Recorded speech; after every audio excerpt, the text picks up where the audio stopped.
everybody. So, today we are going to talk about this beauty right here. Now, this is the Prs Se Ce 24. It is a mouthful. I'm a little bit late to the party. This was the most popular guitar of 2024. I believe it came out 9 months ago, something like that, at the time that I'm recording this video.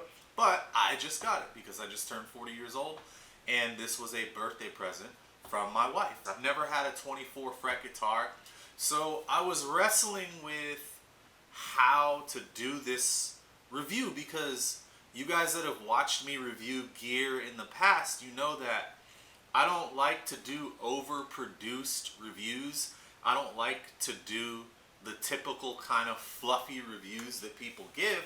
I like to keep things grounded in the real world. So what I've decided is, before you saw this, you'll see a produced track. It's going to be processed and all that. Now, personally, I kind of hate it when people's reviews are all that. And I really hate it when people are using like impulse responses and using amp sims and all that stuff for a guitar review, because you know what it sounds like? It sounds like a recorded track. It sounds like a produced track. It doesn't give you any type of idea what the instrument's going to sound like. Now, it's completely impossible for me to give you the actual accurate sound as it is in the room right now, because obviously I have a camera mic that it's going through, and there's going to be compression applied to YouTube, as well as however the video editing software I use processes the audio. But I feel like doing most of the review in this way will give you a better idea of how it sounds. So first of all, this is a 24 fret guitar.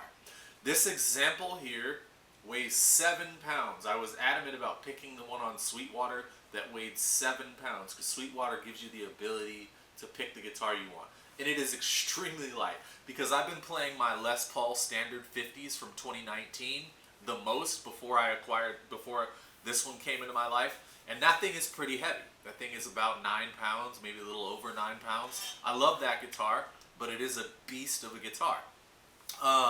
Other things that differ from that Les Paul are the neck profile. This is a very thin neck profile. I'm a pretty big guy. I'm 6'2". I have a pretty big hand, and I just squeeze the crap out of this neck. And I saw that it had a thinner neck, and I didn't think I would like it, because I tend to like guitars that feel more substantial in my hand. But what I will say is, this isn't a ridiculously thin guitar neck. Like, a lot of times when you get, like, I've played like Ibanez guitars and things like that, and it just feels like there's nothing in my hand. I can't enjoy playing them. This doesn't feel like that.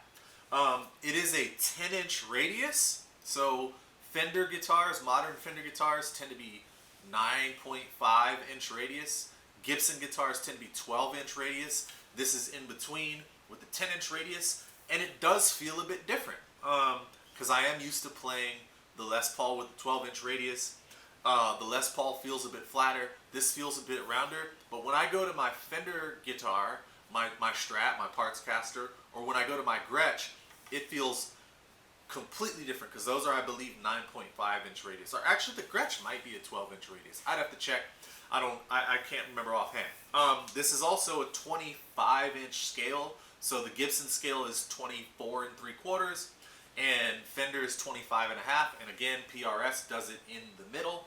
And I can tell. I can definitely feel a difference in the string tension of the guitar. It's not better, it's not worse, it's just different, and it's something that I've never really felt, because I've only ever picked up a PRS guitar at a guitar center for a quick moment, and that was about it. This is a bolt-on neck, and this joint over here does give you a little bit of a rounded off feel, which is very different from all the other guitars that I own, and I like it. When I'm up here, it is a little bit easier to get into my hand. And with this thin neck and the way that this is carved, like, I feel really comfortable down here. So when I'm trying to play that Bohemian Rhapsody solo and get all the way up there, yeah, no problems. Also, PRS does this little carve right here on the lower horn, and yeah, I'm all about it. I picked the gold finish, You guys that watch know that I like gold guitars. My Les Paul's a gold top, my Gretsch is gold, my Gretsch acoustic is also gold. It's just at some point I looked up, I used to be a guy who really only liked black guitars. I've never liked Sunburst. I've had Sunburst guitars, but it was the ones with the more golden finish, but I'm not a fan of Sunburst.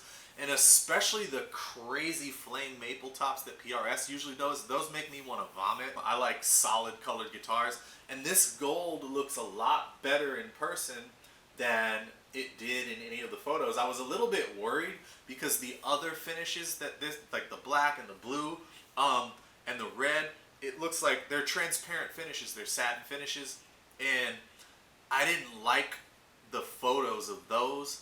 This one appealed to me more, but I wasn't sure that I was even gonna connect with this. But as soon as we unboxed it, we were both like, oh, that looks great. And the other thing on this that's satin is the neck. And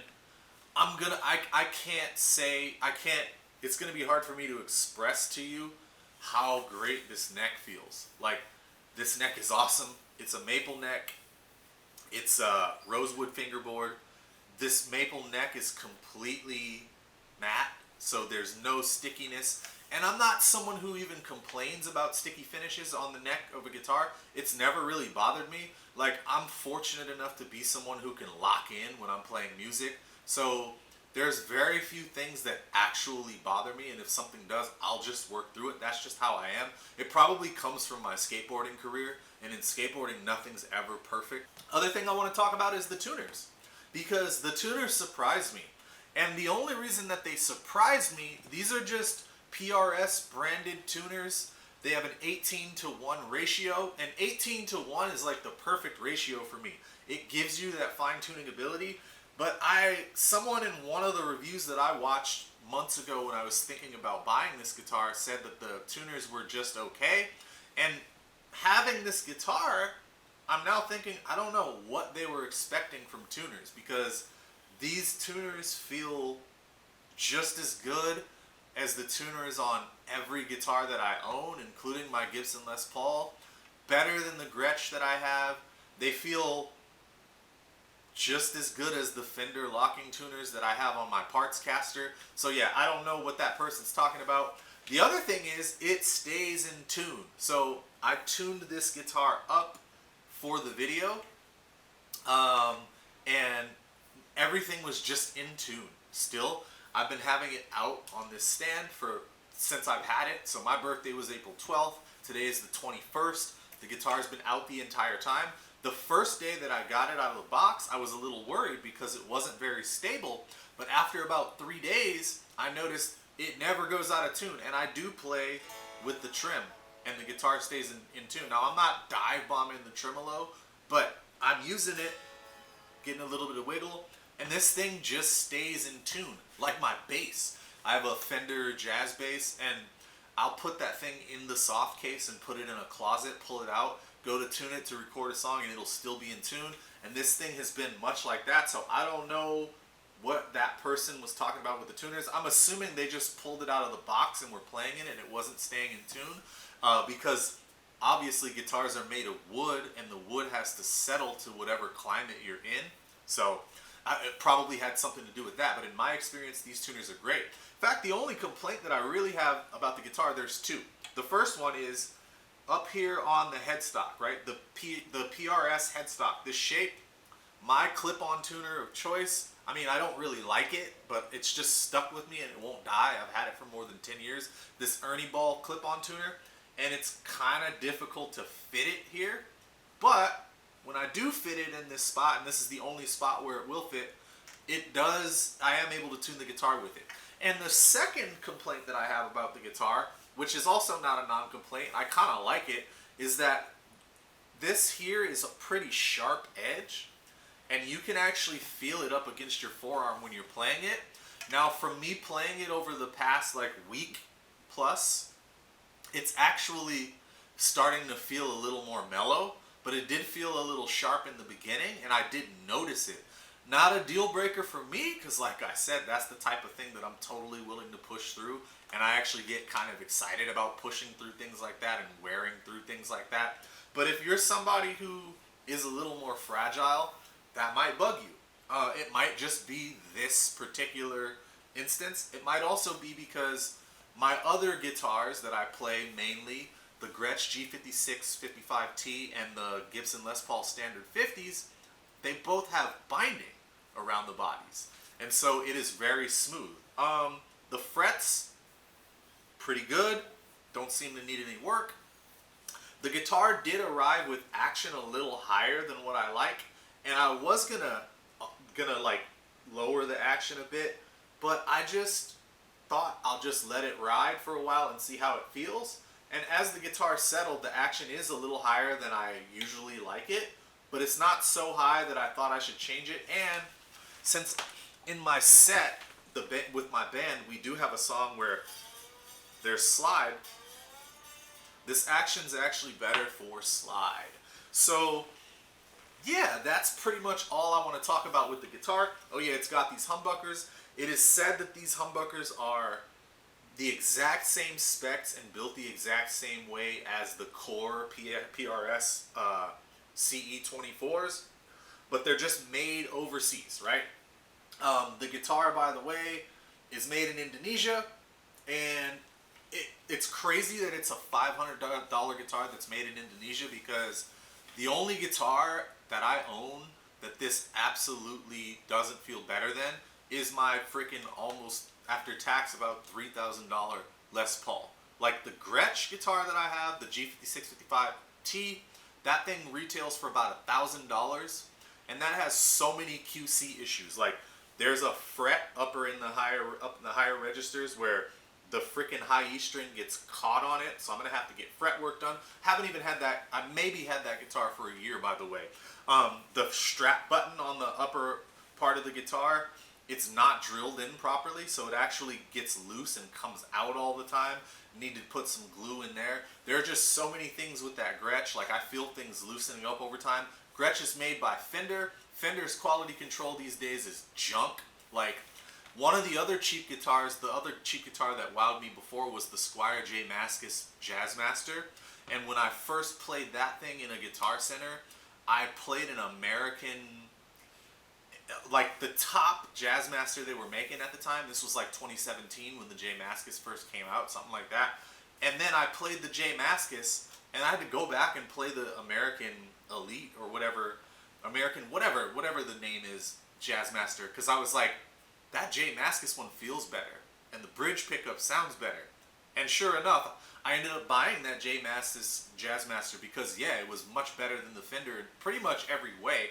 And that thing was great. I had it for like 6 years or so. The only issue I had with that one was also the strap button. So it seems like for Fender's overseas guitars, because my G5655T is made overseas as well, whatever factory Fender's using, they have a problem with the top strap button, because that's the same one I had an issue with my J. Mascis Jazzmaster. But these pickups are coil tapped, not coil split. I've learned what that means in the past, but again, in the words of the Black Rebel Motorcycle Club, it don't mean all that much to me, so I don't care about the distinction. All I care about is how it sounds. So let's get into some sounds, because I've rambled on about the guitar enough. I got into the specs just enough to give you an idea of it, but you can find detailed specs all over the internet because everyone's been raving about this guitar. And I will say up front, it's for good reason. I love this guitar. I can't wait to gig it. I have the first rehearsal. We have a gig on May 8th, and I can't wait to rehearse with this tonight and gig it.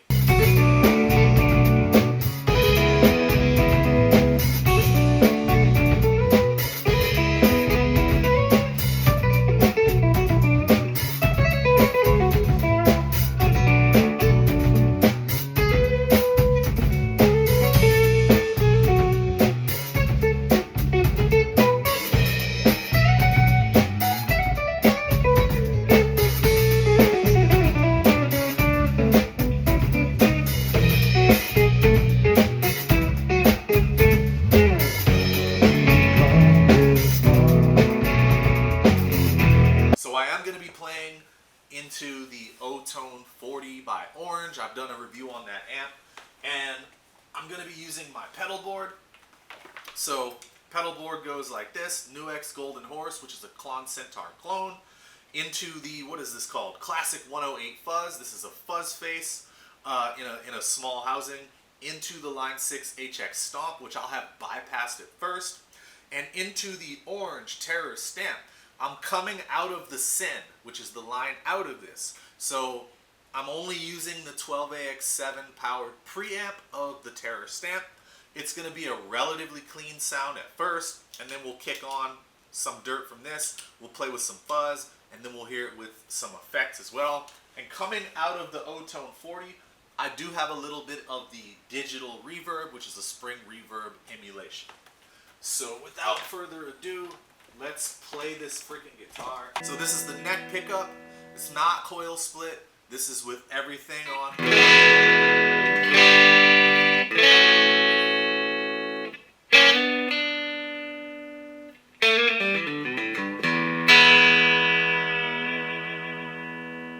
I'm gonna split the note. I'm gonna split it now.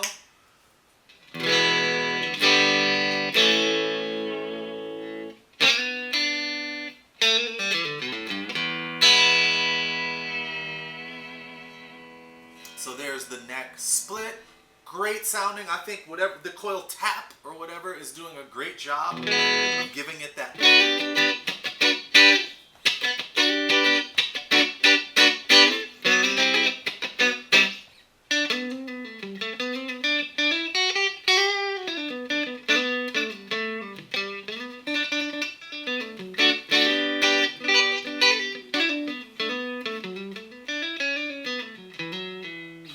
Doing a great job of giving you that stratty kind of funky sound, but I'll get into that later. So now we're going to go to the middle pickup. This is not split.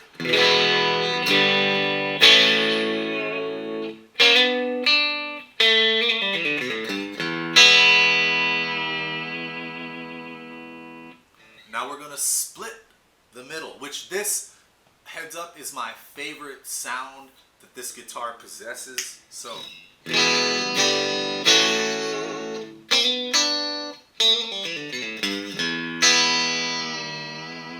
that's the best sound in this guitar, in my opinion.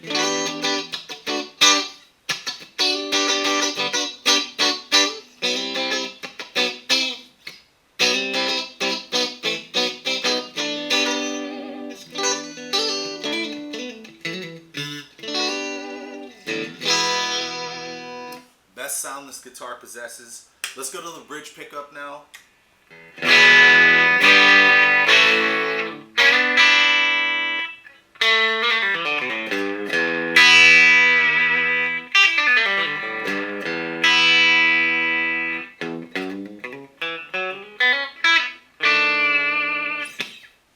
Let's tap the bridge pickup. I keep saying split because I'm used to my other guitar. Here's the split.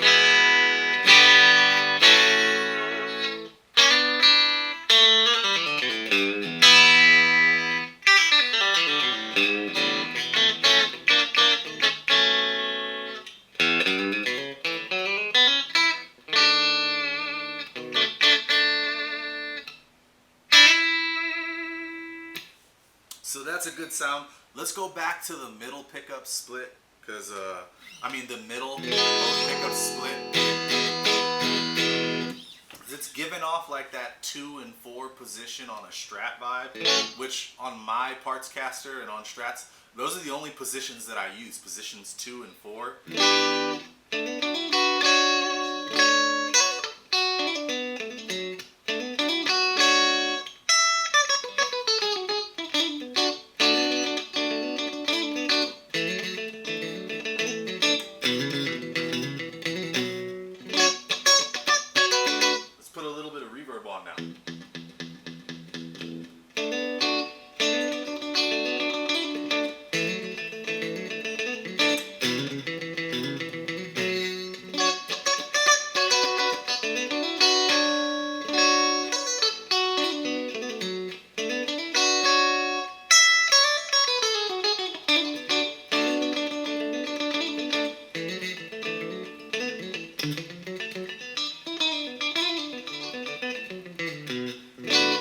That's my favorite position.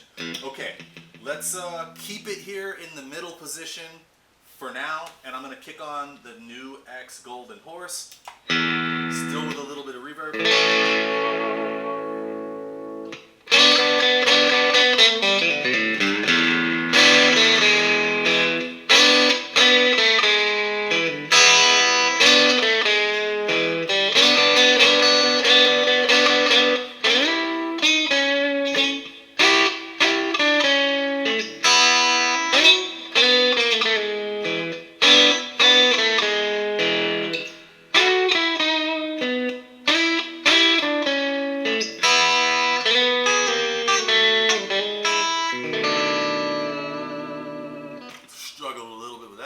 That song in a while.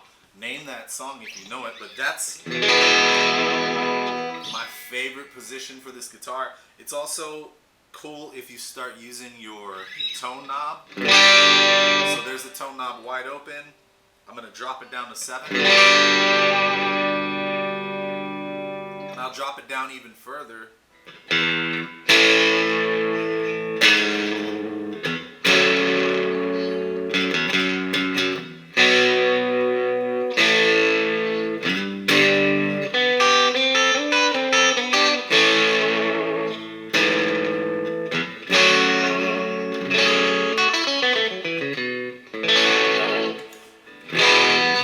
Let's go to the neck pickup now. I'm going to take some of the reverb off. So just a little bit of reverb up to the neck pickup. And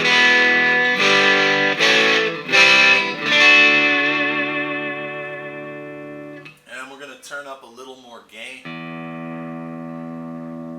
So now we got the neck pickup wide open. We got the tone down to 5.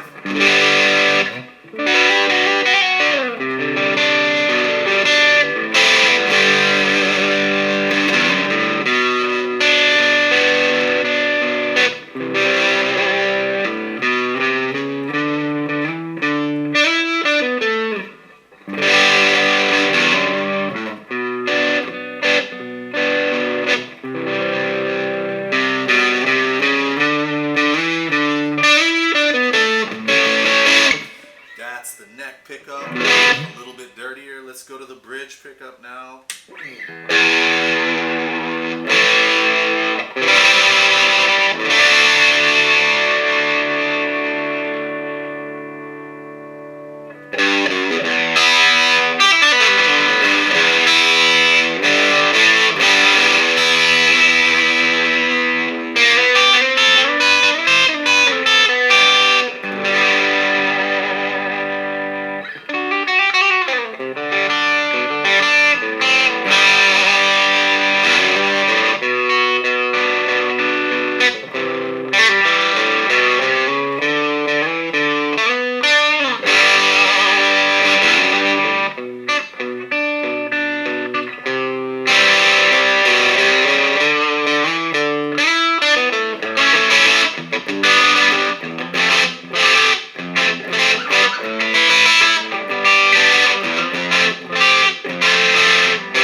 Pickup with a little bit of dirt. I believe the tone is on about 5. I'm going to turn the reverb off for a second. No reverb.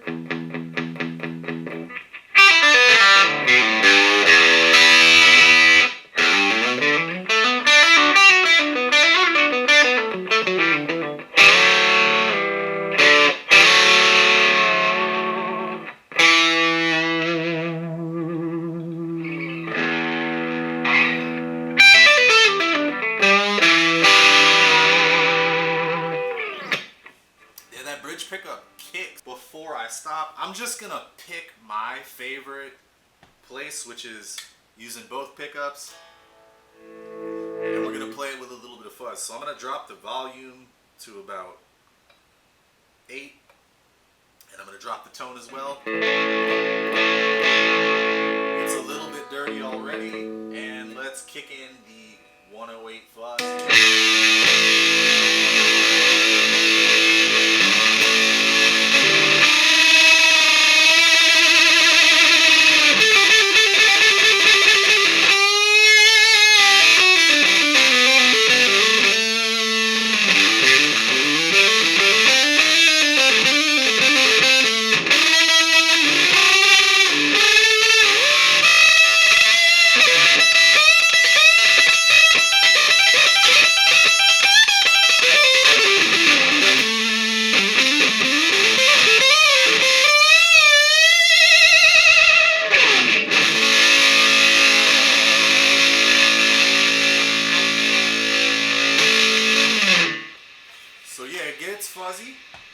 now there's a little bit of hiss coming out of my amp. You notice on the subject of that hiss, it's when I've got drive pedals stacked into a 12AX7 tube preamp.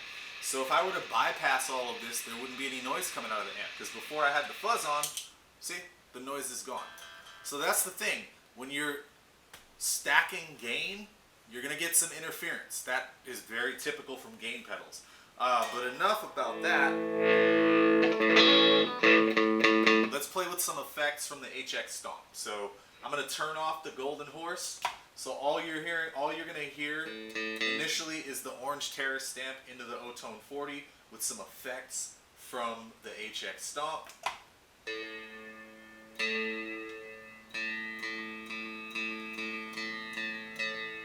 And right now we've got a flanger on, and we've got a delay on. And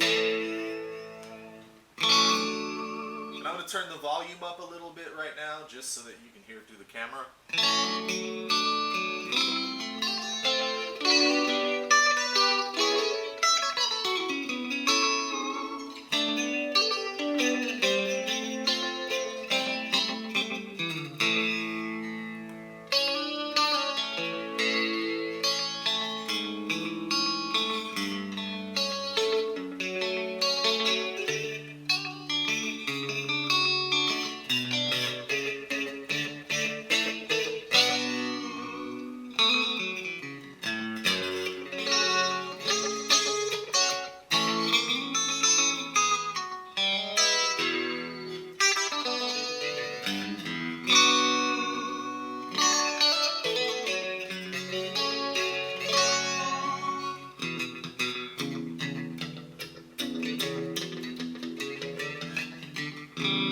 Alright, let's kick on the new X.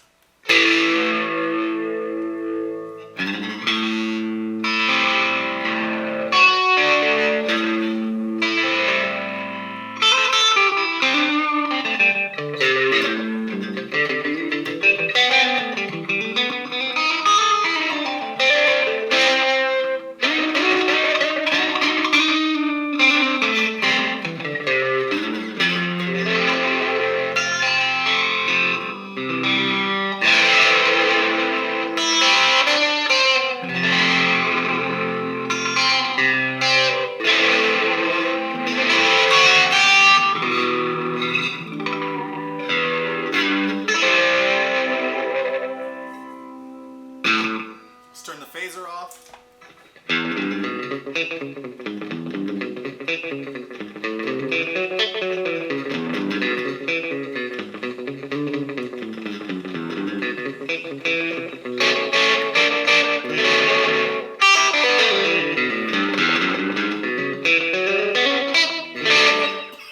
I gotta do that again.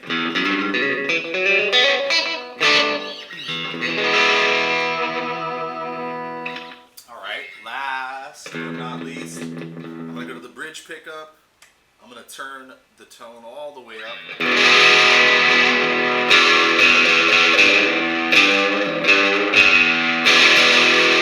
Now let's kick on that fuzz pedal.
Okay, so that about does it for the guitar.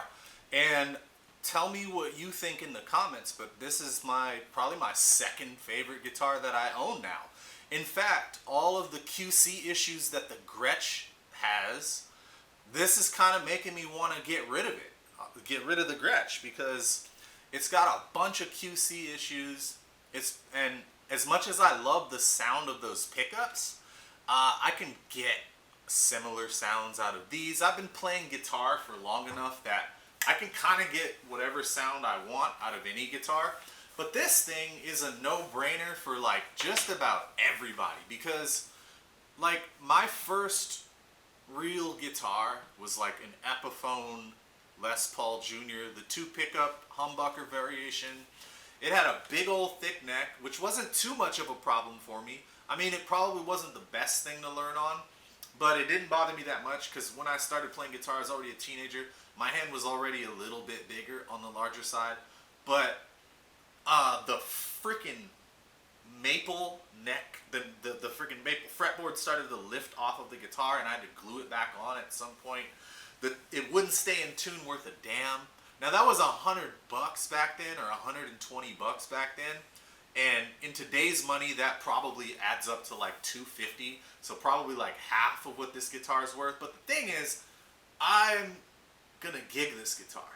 In fact, I'm gonna gig this more than my other guitars because, like I said, it's making me think about getting rid of the Gretsch completely just because of the QC issues. As much as I like it, like sometimes you just have a dog guitar and you just have to put the dog down. This thing feels solid right now, and it feels just a step below my Les Paul, which is crazy because that thing, this is like a 1/6 of the price or 1/5 of the price of that Les Paul on paper before tax, you know? So it's kind of crazy how close they come. I do like the pickup sound a little bit better on that Les Paul, but I better like the pickup sound a bit better, but a bit better, maybe 20% better. Not, you know, not like not like 80% better, like the prices should dictate. And then the fact that it is so cheap, I don't have to worry about it as much. I'm not going to worry about it getting dings. Not that I worry about my guitars getting dings anyway, because I really don't, as long as they're not major ones. But this thing, this neck feels great. It's easy to go up and down this neck. It seems pretty reliable. I like to have a tremolo, and I've been thinking about adding a Bigsby to my Les Paul, but I'm a bit reluctant to do it. I don't know why, because I'm not going to sell it, and I intend to just play it, but I am reluctant to do it. This PRS trim system, which I didn't talk about, but it's supposed to be the same exact one they use on S2 and Core guitars, or maybe it's just the S2 guitars. This thing is awesome. It stays in tune when I use the tremolo arm. You guys heard me use the tremolo arm. If I click on this clip-on tuner,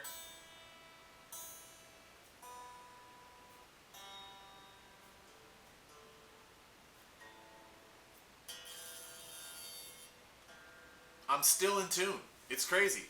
After all that playing and using the tremolo arm, and I'm not, I don't have a very light touch. Let's just say that. I'm a pretty heavy-handed person, and the way I play guitar is pretty heavy-handed. So for something to stay in tune when I'm using a tremolo and when I'm bending on the G and the B string, those two are usually out. Even on my Les Paul, even though I recently had the Les Paul set up, and it stays in tune better than it did, a lot better than it did before, but this still has better tuning stability than that. So I'm late to the party on this, but I can definitely recommend this guitar. It's awesome. And I think like it's awesome for beginners, but it's also awesome for like if you're a working guitar player and you're gigging more than I am, you know, I'm gigging a few times a month, maybe like 5 times in a month at the most. But if you're the type of person who's gigging every night, I think having something like this is awesome because you don't have to worry about this from what it feels like. And it sounds great. And as far as changing anything out, I'm not going to change out a damn thing on this guitar. Like I've heard some people say they might change the pickups or something. No way. There is no purpose to changing the pickups out on this, in my opinion. You could get a little more definition out of it, but like realistically, for the way that I play, like my music, my sound is very psychedelic feeling in most cases. So I am going to have on phasers, and I am going to have on tape delays, and I am going to have on reverb. And for what the audience is going to hear when that's on, there's no way that it would be worth it. Like me sitting here in my living room, if I really, really, really listen and to like individual details, they're like, yeah, the Les Paul pickups have a little bit better of a character, but it's not so much that I would change them out, which would change the beauty of this guitar. That it's just a sturdy, cheap, well priced workhorse guitar, and I'm excited to have it. I'm excited to keep playing it. I'm excited to put some dents on it. I'm excited to record with it. I haven't even done that yet. So, yeah, get one if you have the money. And you can find them open box for like $350 and like up to like $400 to $350. I've seen them on Reverb. So that's the other thing. And I didn't mention the gig bag. The gig bag is awesome. It's padded. It's great. You know, I used to have an Orville Les Paul, and when I ordered that from Japan, they sent it in like one of those vintage leather gig bags, and I took the Orville Les Paul custom around in that thing. Nothing ever happened to it. That thing doesn't have half the padding that this gig bag has. So pretty good gig bag, especially considering the price. Like my J Mascis Jazzmaster cost the same price as this when I bought it, and it didn't come with a gig bag. The Gretsch that I have, that doesn't come with anything, I don't think. The person that I bought it from, it had been sitting in their closet, and they got it brand new, and you could tell they didn't really play it. And they sent me a hard case, but it's an Epiphone hard case. So that didn't come with anything either, and those retail for $1,000 bucks. So you get a gig bag, you get a workhorse guitar. At least the example that I got, it came extremely playable. I bought it from Sweetwater. Sweetwater does have a great reputation for that. I'd say pick one up, buy one. Play it in the store if you don't believe me. I don't know what to tell you. I don't have any affiliation with PRS or anybody else really. So yeah, I'm giving you my honest opinion on it.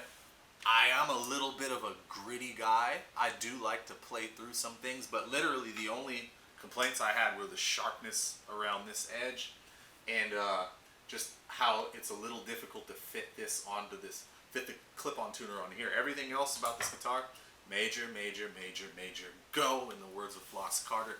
Thank you for watching.